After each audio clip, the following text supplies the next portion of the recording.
खराब सौदा पोलैंड की लोक कथा। खराब सौदा पोलैंड की लोक कथा।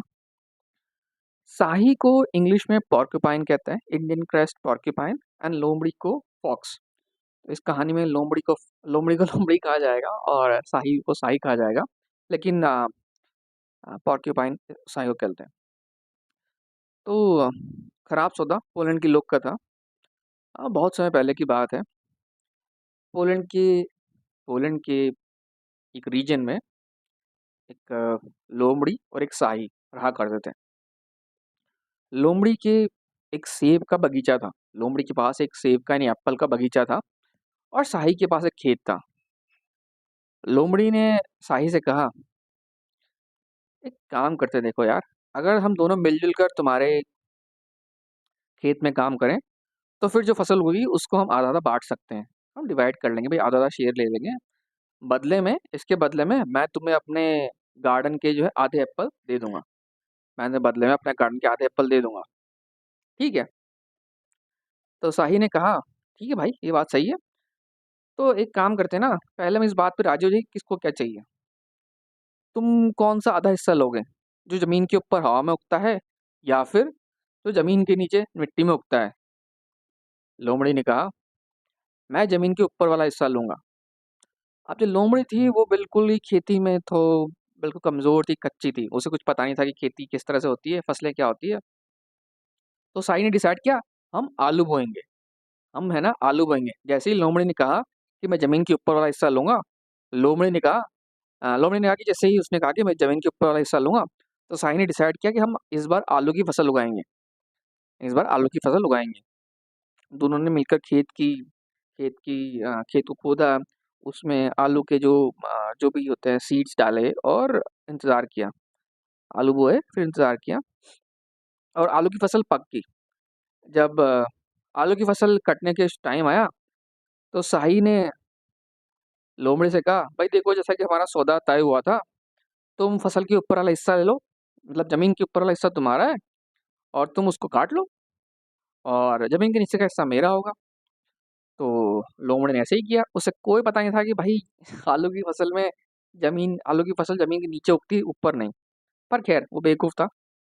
तो लोमड़ी ने वही किया। उसने उसने ऊपर जो थी सारी जो फसल के ऊपर वाला जो भी सारा बेकार था हिस्सा था वो काट लिया।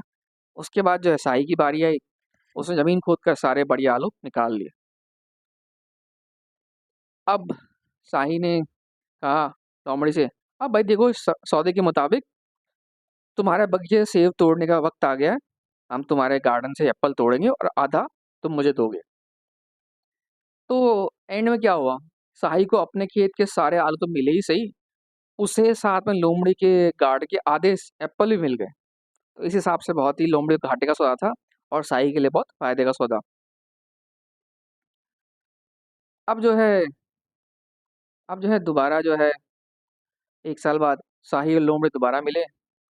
लोमड़ी ने पूछा, शायद इस बार भी उसको समझ नहीं आया क्या होने वाला है, पिछली गलती से सबक नहीं सीखा। इस बार उसने फिर कहा कि भाई क्यों ना इस साल भी हम मेहनत करें और अब तुम्हारे यहाँ खेत में जो फसल उगेगी उसको आधा आधा बांट लेंगे। साई ने फिर पूछा, "भाई, क्यों नहीं, क्यों नहीं, इस बार तुम कौन सा हिस्सा लोगे, जमीन के ऊपर वाला या नीचे वाला?" लोमड़ी ने कहा, क्या तुम इस बार में धोखा देना चाहते हो? इस बार मैं पागलों जैसी फसल को ऊपर वाला हिस्सा नहीं लूंगा। इस बार हम इस बार मैं जमीन के नीचे वाला हिस्सा लूंगा। लोमड़ी ने कहा। साई ने कुछ देर सोचा और कहा, ठीक है, इस बार हम गेहूं बोएंगे। पिछली बार आलू से तुम्हें दिक्कत हुई थी, इस बार हम गेहूं बोएंगे। फिर वो मेहनत में लग गए। उन्होंने खेत को खोदा, उसमें बीज डाले, पानी डाला, खाद डाली और गेहूं को बो दिया। और धीरे धीरे करके फसल पक गई। गेहूं के जो गेहूं के जो दाने होते हैं वो जमीन के ऊपर जो है लहलहाने लग गए उसके पौधों में। और जैसे ही फसल पकी, साही ने जमीन के ऊपर की सारी फसल काट ली, सब कुछ काट लिया। अब लोमड़ी ने जो है जैसा कि कहा था कि वो जमीन के नीचे का हिस्सा चाहिए, उससे जड़ों को खोद दिया, लेकिन उसे कुछ भी काम की चीज नहीं मिली। और फिर से साही ने लोमड़ी से कहा, चलो अब वादे के मुताबिक तुम्हें अपने गार्डन के आधे एप्पल मुझे देखने होंगे। तो इस बार साहिल के पास अपने खेत के पूरे गेहूं के अलावा लोमड़ी की गार्ड के आधे एप्पल भी थे। मतलब उसने 2 बार लोमड़ी को बेवकूफ़ बना दिया। लोमड़ी को जल्दी पता लग गया कि वो दोबारा ठगा गया है, दोबारा उसको बेवकूफ़ बनाया गया है, वो क्या कर सकता है? तो वो मदद के लिए एक जज के पास गया। उस गाँव में जज था, उसके पास गया। जज ने साहिल को बुलाया, उससे कहा, मामला बड़ा पेचीदा है, एक काम करते हैं। कल तुम दोनों को, लोमड़ी और साहिल को गेहूँ के खेत पर रेस लगानी होगी। तुम में से जो भी जीतेगा उसे ही सब गेहूँ और सेब मिलेंगे। उसे ही सारे गेहूँ और सेब मिलेंगे, यानी कि एप्पल मिलेंगे। लोमड़ी और साहिल इसके लिए राजी हो गए। हाँ भाई। लोमड़ी बोले कि साहिल कितना ही तेज भाग सकता है, जरा सा जानवर है, मैं उससे हमेशा आगे निकलूंगा। अगले दिन वो दोनों खेत पर मिले। जज भी वहां पहुंच गया।